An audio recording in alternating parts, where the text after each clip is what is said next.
2 बच्चों से अधिक पैदा करने वाले को सरकारी योजनाओं में लाभ नहीं मिलेगा और हाँ, सरकारी नौकरी भी नहीं मिलेगी। और आज यही इसी चीज़ के ऊपर मसौदा इस मसौदे के ऊपर जो है रिसर्च जो है, इसके ऊपर डिस्कशन, एक बहुत विधि आयोग, उत्तर प्रदेश का विधि आयोग इसके ऊपर जो है डिटेल्ड रिसर्च कर रहा है ताकि जो है आपके और हमारे हक ना मारे जाएं। तो क्यों मुस्लिम समाज या क्यों ये समाज या ये लोग ऐसा सोचते हैं कि ये सिर्फ मुस्लिम समाज के लिए लाया? देखिए, जो कानून की किताब से चलता है ना, वो इसको धार्मिक रंग नहीं दे रहा है, पर जो सफेद घोड़े और आसमानी किताब से चलते हैं वो लोग इसको जो है धार्मिक रंग देंगे, क्योंकि उनके पास तो काम नहीं है। नमस्कार दोस्तों, स्वागत है आप सभी का ऑल इंडिया न्यूज़ में।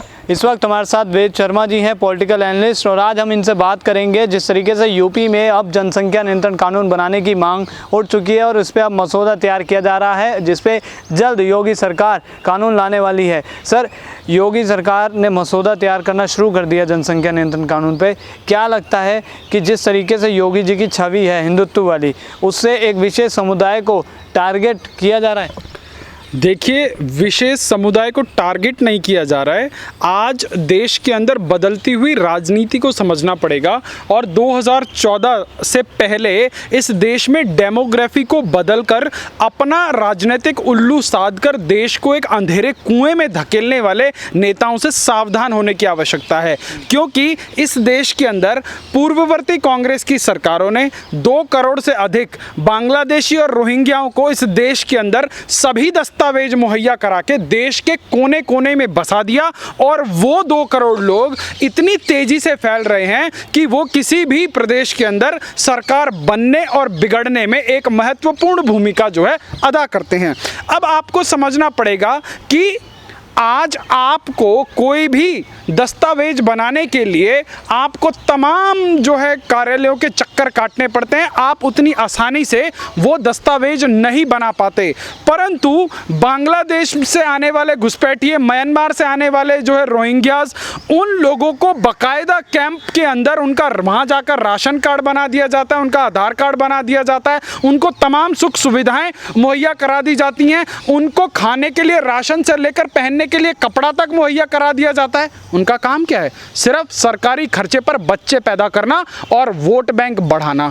और इसको अगर आज नहीं रोका जाए तो कल देश के आने वाली जो पीढ़ी है, हमारी आने वाली जो पीढ़ी है, उसका जो भविष्य है वो कहीं ना कहीं गर्त में जाता हुआ नजर आता है। 2014 के बाद इस देश में एक ऐसी पार्टी की सरकार आई, कम से कम जो हिंदुओं के बारे में बोलने का मादा रखती है। अदरवाइज 2014 से पहले तो इस देश के अंदर तुष्टीकरण की ऐसी आग लगी थी कि गले में अरबी गमछा पहन के और सिर में टोपी पहनकर जो है ये होड़ लगाने की लगी रहती थी कि मैं बड़का मुसलमान कि तू बड़का मुसलमान। जिन्होंने कभी अपने घरों में जो है नवरात्रों पर कन्या पूजन नहीं किया होगा, वो ऐसे इफ्तार की दावतें चलाते थे जैसे उनसे बड़ा जो है जुम्मे के रोजा रखने वाला कोई हो ही नहीं। तो इस देश के अंदर तुष्टीकरण की राजनीति इतनी ज्यादा हावी रही कि पिछले जो है कई दशकों तक कांग्रेस ने यही राजनीति करी कि देश में बसने वाले हिंदुओं को जो है ब्राह्मण, ठाकुर, दलित और तमाम जो है जाति बिरादरी में बांटने का काम कर दिया और जो है मुसलमानों को जो है एक मुश्त जो उस तुष्टीकरण की राजनीति, उस सेक्युलरिज्म के हिजाब को पहनाकर एक मुश्त वोट की फसल काटने का काम किया। तो इस देश में जब 2017 में उत्तर प्रदेश के अंदर एक भगवाधारी जो है मुख्यमंत्री बना, तो इस देश के अंदर सबसे ज्यादा पेट में अगर किसी के मरोड़ उठी तो वो इस देश के लुटियन के दलालों के उठी, इस देश के कांग्रेस के दलालों की उठी कि इस देश के अंदर एक संत जो है इतने बड़े पीठ का जो है महंत कैसे मुख्यमंत्री बन रहा है। तो इन लोगों को ये डर हुआ कि कहीं ना कहीं जो है जो ये हिंदुत्व का जो पोलराइजेशन है कहीं हमारी राजनीति पर भारी ना पड़ जाए। तो इन लोगों ने रातों रात अपनी जो है राजनीतिक विचारधारा चेंज कर दी और ये लोग सॉफ्ट हिंदुत्व पर आ गए। आप सोचिए किस प्रकार का प्रयोग होता है हमारी आपकी धार्मिक भावनाओं पर, किस प्रकार से हमारी आस्थाओं के साथ खिलवाड़ किया जाता है, किस प्रकार से हमारे इमोशंस के साथ खेला जाता है और उसके बाद हमारे साथ राजनीति करके एक संप्रदाय विशेष को इस देश के अंदर फलाया फुलाया जा रहा है। आप देखेंगे कि इस देश देश के अंदर सीए और एनआरसी का कानून लाया गया, जिसका इस देश के मुसलमानों से कोई लेना देना नहीं था, परंतु 10 जनपथ वाली भूरी काकी ने रामलीला मैदान के जो है परिसर में जाकर खड़े होकर इस देश के मुसलमानों को बोला कि जो है ये आर पार की लड़ाई है, जैसे कि पाकिस्तान और बांग्लादेश में इन्हीं के रिश्तेदार बैसे पड़े हैं और उनको जो है यहाँ की नागरिकता मिलना जो है उनका जन्मसिद्ध अधिकार है। इस प्रकार से उनका ब्रेन वॉश किया गया और देश को जो है दंगे की आग में झुलसाने की कोशिश की गई।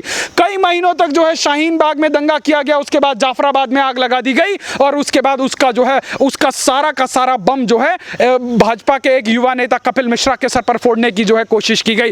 परंतु आम आदमी पार्टी के पार्षद के घर से जब बरामदगी हुई, जब वो सारे के सारे सबूत देश के सामने मिले, तो जो है इनके तमाम नेता जो इस पूरी की पूरी जो है इकोसिस्टम को चला रहे थे वो बिलों में जाकर ऐसे घुस गए जैसे इनका इससे कोई लेना देना नहीं है। तो आज समाज के अंदर एक जागरण की जरूरत है कि किस प्रकार से ये फिरका परस्त लोग, किस प्रकार से ये सेक्युलरिज्म का बुर्का ओढ़कर तुष्टीकरण की राजनीति करने वाले लोग आज देश के अंदर जो है 80% हिंदुओं को जो है जातियों में, बिरादरियों में बांटने के लिए तुले हुए हैं। आपने देखा कि जब उत्तर प्रदेश के अंदर एक अपराधी विकास दुबे मारा जाता है तो ये लोग ब्राह्मणवाद का नारा लगाते हैं, यदि कोई और मारा जाता है तो जो है वहां पर ठाकुर बनाम ब्राह्मण बनाने की कोशिश करते हैं। और कहीं ना कहीं आपको और हमको, समाज को जो है जातवाद में, क्षेत्रवाद में, भाषावाद में जो है विभाजित कर हमारे ऊपर राजनीतिक जो है फायदा उठाने की कोशिश की जाती है। और आज ये जो हो रहा है, इस चीज से लड़ने के लिए अगर किसी ने कलेजा दिखाया है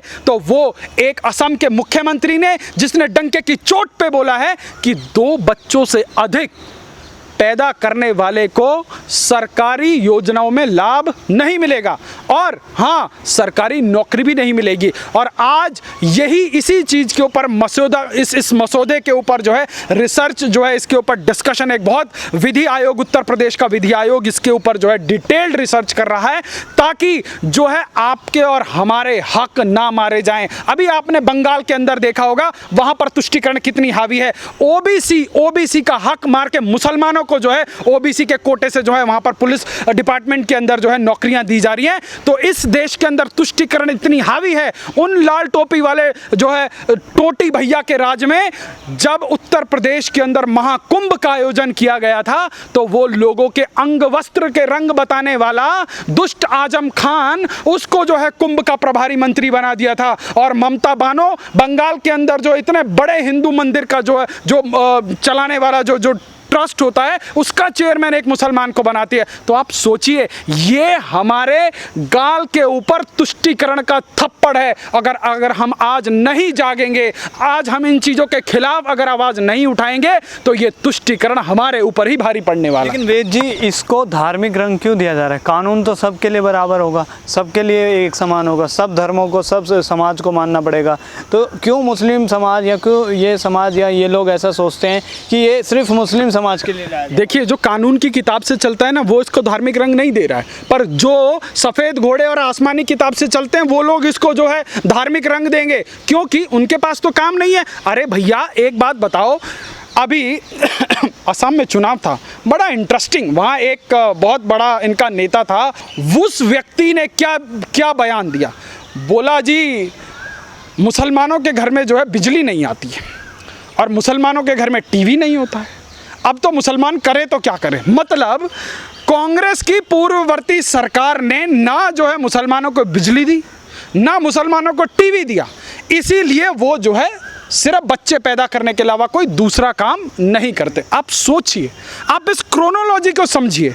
मतलब अगर उस संप्रदाय विशेष से कोई व्यक्ति आतंकवादी बन जाता है तो लोग बोलते हैं कि जी वो गरीब किसान का बेटा था, उसके पास जीविका का कोई साधन नहीं था, इसलिए उसने हथियार उठा लिया। मतलब हर चीज के पीछे इस संप्रदाय के लिए जस्टिफिकेशन है। इनको जो है प्रोपोगेट करने के लिए, इनको शील्ड करने के लिए लुटियन के तमाम दलाल मिल जाएंगे, आपको बड़े बड़े एनजीओज मिल जाएंगे। और कई अखबार तो, अभी आपने देखा होगा, खबर सुनी होगी, अफगानिस्तान में आईएसआई को सपोर्ट करने गई कुछ महिलाएं जो वहां पर बंदी बनाई गई हैं, उनको भारत सरकार ने देश में वापस लेने से मना कर दिया। तो इस देश के अंदर तमाम जो है लिब्रांडुओं के छाती में दूध उतर आया उन लोगों के लिए। और एक एनडीटीवी करके अखबार है, वो लिखता है कि आईएसआईएस एक्टिविस्ट अब मैं आपके चैनल के माध्यम से देश के सामने एक सवाल रखता हूं कि पूरे विश्व के अंदर आतंक का नंगा नाच मचाने वाला आईएसआईएस, अल्लाहू अकबर के नारे के साथ तमाम विश्व के लोगों के गले रेतने वाला आईएसआईएस, क्या वो एक्टिविस्ट हो सकता है क्या? और उसको डिफेंड कौन करता है? इसी देश के पत्रकार करते हैं। आप सोचिए, इस देश के अंदर लोगों को आरएसएस को आतंकवादी संगठन कहने और पीएफआई जैसे आतंकवादी संगठन को जो है सामाजिक संगठन कहने वाले लोग मौजूद हैं। जब तक ये कोर्स करेक्शन नहीं होगा तब तक इस देश में आने वाली पीढ़ियों का भविष्य सुरक्षित नहीं है। इसीलिए आवश्यकता है कि जो लोग इस संवैधानिक कदम को संप्रदाय का रंग दे रहे हैं उनको समझना पड़ेगा कि ये देश कानून से चलेगा। किसके कानून से? जो जय भीम जय मीम का नारा लगाते हैं ना, वो बाबा साहेब के कानून से चलेगा, ना कि शरिया वाली आसमानी किताब से चलेगा। ये भारत है, ये वो 56 मुल्क नहीं है कि जहां पे आसमानी किताबों से देश चले। यहाँ पर संविधान के हिसाब से चलना पड़ेगा, कायदे से चलना पड़ेगा, कानून से चलना पड़ेगा। लेकिन योगी जी जब ला रहे हैं, अभी असम में खुलेआम घोषणा हुई है, अब उसके बाद योगी जी का कदम, क्या लगता है कि केंद्र को इस पे एक्शन लेना चाहिए? निश्चित रूप से इस देश की केंद्र सरकार को, जो आज राज्यसभा और लोकसभा में पूर्ण बहुमत में है, इसको जिस प्रकार से तमाम कानून इस देश की सरकार बनाकर जो है लेके आई है, इम्प्लीमेंट कर रही है, इस प्रकार का कानून जनसंख्या नियंत्रण के लिए होना चाहिए। और जो है देश के अंदर जो जिस प्रकार की तुष्टीकरण की राजनीति हो रही है, सो कॉल्ड सेक्युलर राजनीति हो रही है, आप जाइए तमाम राज्यों में जाइए, आप तेलंगाना में जाइए, वहां पर किस प्रकार की जो है तुष्टीकरण की राजनीति हो रही है, आपकी रूह कांप जाएगी। आप झारखंड में जाइए, वहां किस प्रकार की तुष्टीकरण की राजनीति हो रही है, आपकी रूह कांप जाएगी। पर आज आवश्यकता है कि अगर धार्मिक स्वतंत्रता किसी को है तो मेरे देश का कानून हर संप्रदाय विशेष को धार्मिक स्वतंत्रता देता है। क्यों एक संप्रदाय विशेष को ही धार्मिक स्वतंत्रता? क्यों?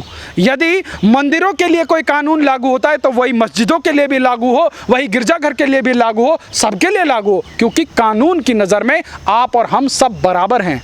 पर मुझे एक बात से आपत्ति है, जो लोग ये बोलते हैं कि उनके जो है पूर्वजों ने इस देश में जो है 800 साल तक राज किया, 1947 में भारत आज़ाद होने से पहले जिन तमाम नवाबों की यहाँ पर रियासतें हुआ करती थी, आज वो लोग पिछले 70 सालों से सिर्फ पंचर क्यों लगा रहे हैं? मेरा सवाल कांग्रेस के उन तमाम नेताओं से है जिनकी छाती में हमेशा जो है मुसलमानों के लिए दूध उतर आता है, उनके पूर्वजों ने इतनी बेरहमी क्यों करी कि आज हमेशा पिछले 70 सालों से मुसलमान को ही इस देश में सबसे दबा कुचला और सबसे पिछड़ा क्यों बताया जाता है? चिचा नेहरू ने ऐसा क्या कर दिया था कि मुसलमान सबसे दूसरे दर्जे के नागरिक हो गए? क्यों भैया, तुम्हारी तो 800-800 साल की रियासतें थी ना, तुम तो मुगलों के जो है वंशज हो ना, तुम्हारी तो तमाम जो है हैदराबाद से लेकर पता नहीं कहाँ, जूनागढ़ से लेकर पता नहीं कहाँ कहाँ की रियासतें होती थी ना, कहाँ गई वो रियासतें?